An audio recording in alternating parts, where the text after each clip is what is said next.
Sir మా last question ఏంటంటే గతంలో మీరు ఒక మాట అన్నారు.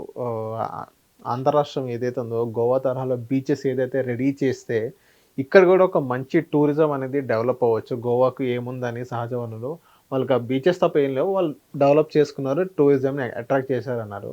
సేమ్ మీ మాటలు విన్నారో మీ వీడియోస్ ఇస్తారేమో తెలీదు. జనవరి నుంచి అదే సూర్యలంక ఇప్పుడు మనం బాపట్ల గుంటూరులో సూర్యలంక ఒకటి, అక్కడ వైజాగ్ ఒకటి, కాకినాడ ఒకటి, నెల్లూరు ఒకటి. ఈ బీచెస్ దగ్గర బీచెస్ ఫెస్టివల్ అనేది జరపబోతున్నారు. ఇదొక మంచి శుభ పరిణామం సార్ ఇప్పుడు మన ఆంధ్ర ఖచ్చితంగా ఖచ్చితంగా. ఎందుకంటే దగ్గర దగ్గర 100 బీచ్లు డెవలప్ చేసేటువంటి పొటెన్షియల్ మన దగ్గర ఉంది. ఆ తర్వాత అదొకటే కాకుండా కల్చరల్ హెరిటేజ్ మన దగ్గర చాలా ఉంది. ప్రపంచంలోనే అత్యంత ఎక్కువ భక్తులు దర్శించుకునేటువంటి తిరుపతి ఉంది, కాళహస్తి ఉంది, మన విజయవాడలో కనకదుర్గ ఉంది, అక్కడ అన్నవరం సత్యనారాయణ స్వామి ఉన్నారు, అవతల సింహాద్రి అప్పన్న స్వామి ఉన్నాడు. వీటన్నిటినీ కూడా స్పిరిచువల్ టూరిజం కూడా బోల్డ్ అంత జరిగేటువంటి అవకాశం ఉంది. తర్వాత భారతదేశంలోనే లార్జెస్ట్ మ్యాసనరీ డ్యామ్ అయినటువంటి నాగార్జున సాగర్ డ్యామ్ ఉంది, శ్రీశైలం డ్యామ్ ఉంది. అక్కడ పర్యాటక రంగాలను కనుక మీరు డెవలప్ చేసి ఎంత చేయటానికి అవకాశం ఉంది అక్కడ.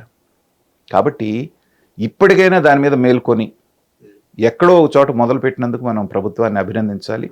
కానీ ఇది చాలదంటున్నాను నేను.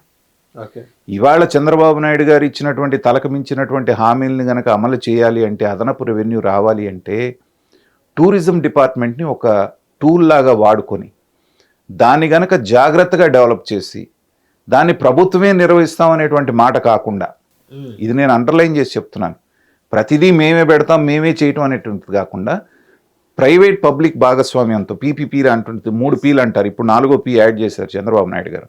ఆ ఫార్ములాలో సరైనటువంటి వ్యక్తులకి సరైన పొటెన్షియల్ ఉన్నటువంటి టూరిజం ప్లేసెస్ని కనుక ఇస్తే మెయింటెనెన్స్ బాగా జరుగుతుంది, ప్రభుత్వానికి రూపాయి ఖర్చు లేకుండా రెవెన్యూ వస్తుంది.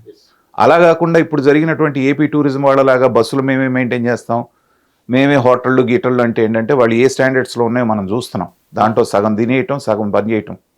అలా కాకుండా ఏంటంటే ప్రభుత్వానికి ఉన్నటువంటి పొటెన్షియల్ ఏరియాస్ని లీజ్కి ఇచ్చి ఆ లీజ్ అమౌంట్ ఫిక్స్ చేసుకొని ప్రైవేట్ వాళ్ళు ఆర్గనైజ్ చేసేటట్టుగా కనుక ఆ భాగస్వామ్యం తీసుకుంటే వాళ్ళు రెవెన్యూ జనరేషన్ కోసంగా నీట్గా మెయింటైన్ చేయటం అనేటువంటి బాధ్యత వాళ్ళు తీసుకుంటారు. ప్రభుత్వ ఉద్యోగులు చేయాలంటే వాడికి ఏం పడుతుంది, వాడి జీతం వాడికి వస్తుంది. అవును. కాబట్టి వాటిని ఇచ్చి మీరు జాగ్రత్తగా రెవెన్యూ జనరేట్ చేసుకోగలిగితే కొన్ని వేల కోట్ల రూపాయలు, మన బడ్జెట్లో నాకు బాధేసింది అదే, అంత పొటెన్షియల్ ఉన్నటువంటి దాంట్లో 300 కోట్ల చిల్లర దానికి అలాట్ చేశారు. సో ఇప్పుడు నాగార్జున సాగర్ జలాశయం ఉంది, శ్రీశైలం జలాశయం ఉంది, వాటర్ స్పోర్ట్స్ ఎంతగా డెవలప్ అవుతున్నాయి. అవును, వాటర్ రైట్స్ బాగా చేయొచ్చు. ఎక్కడన్నా ఒక్క చోటన్నా ఉందా? ఇప్పుడు విజయవాడలో ఉంది, భవానీ ఐలాండ్ ఉంది. ఆ వాటర్ స్పోర్ట్స్ ఎంతగా డెవలప్ చేయొచ్చు అక్కడ. వాటర్ స్కూటర్స్ దగ్గర నుంచి మిగతా వాటి దగ్గర నుంచి స్పీడ్ బోట్ల దగ్గర నుంచి బోల్డ్ అంత చేసే అవకాశం ఉంది కదా. ఎందుకు చేయట్లేదు అంటే ఏంటంటే వీళ్ళ ప్రాధాన్యతలు ఎంతసేపటికి వాడికి ఉచితం ఎక్కడ ఇద్దాం, ఎక్కడ అప్పు లాక్కొద్దాం, వీడు బటన్ ఎక్కడ నొక్కుదాం, వీళ్ళు ఇదే సరిపోయింది కదా గత 5 ఏళ్లలో. అవునవును.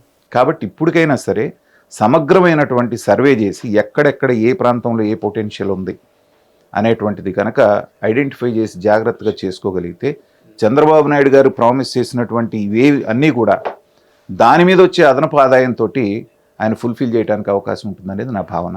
ఎక్కడో ఒక చోట మొదలు పెట్టారు కాబట్టి మనం అభినందించాలి. హిట్ టీవీ యాప్ ని డౌన్లోడ్ చేసుకోండి. ఇందులో short news, live news, entertainment movies అన్ని అవైలబుల్ గా ఉన్నాయి. Please download Hit TV app. Hit TV app. Hit TV యాప్ని ఫ్రీగా డౌన్లోడ్ చేసుకోండి.